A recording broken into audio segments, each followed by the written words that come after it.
পানি কি পাড়ি রাঙা মাটির দায় ও আমার ময়না সোনা মা আমিনাকে দেখে বলে মুহাম্মদ বাঁচি তোর নেই গো মাতা রে গোলাপি ঘাস বাঁচি তোর নেই গো মাতা রে গোলাপি ঘাস মা আমিনাকে দেখে বলে মুহাম্মদ বাঁচি তোর নেই গো মাতা রে গোলাপি ঘাস বাঁচি তোর নেই গো মাতা রে গোলাপি ঘাস দাদু মাতালে বেশে চুমা দেয় নবীজিকে দাদু মাতালে বেশে চুমা দেয় নবীজিকে বলে আমার সোনা চাঁদের কথা একে বসে ভালো জামানা ও আমার মহিনা সোনা চাঁদের কথা রাখে তোরে কোথায় আমার ভাঙা ঘরে পানি পাড়ি রাঙা মাটির দায় ও আমার মহিনা সোনা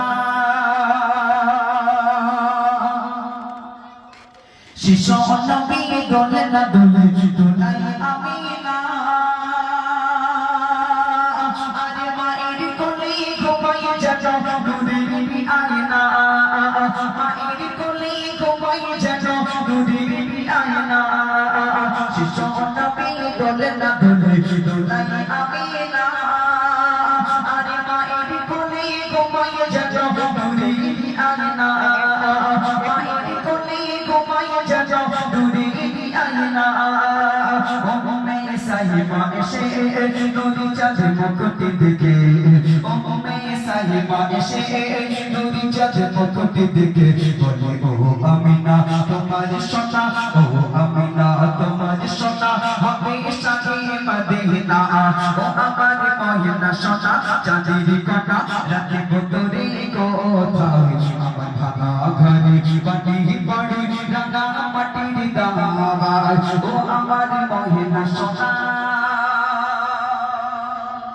আল্লাহ রাসূলের দিন তাই তৎকালীন জামানার ব্যবস্থাপনা ছিল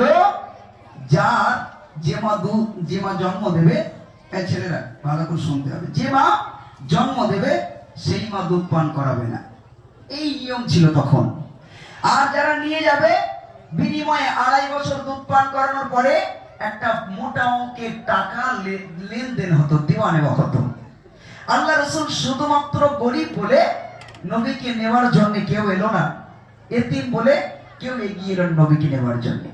পরিশেষে নবীর যখন 7 দিন বয়স কয়দিন যুবক নবীর 7 দিন বয়স একেবারে শিশু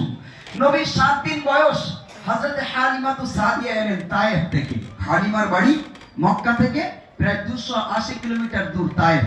তায়েফে বাড়ি হালিমা এলো নবীকে কোলে নিল গালে মুখে চুমা দিচ্ছেন কিন্তু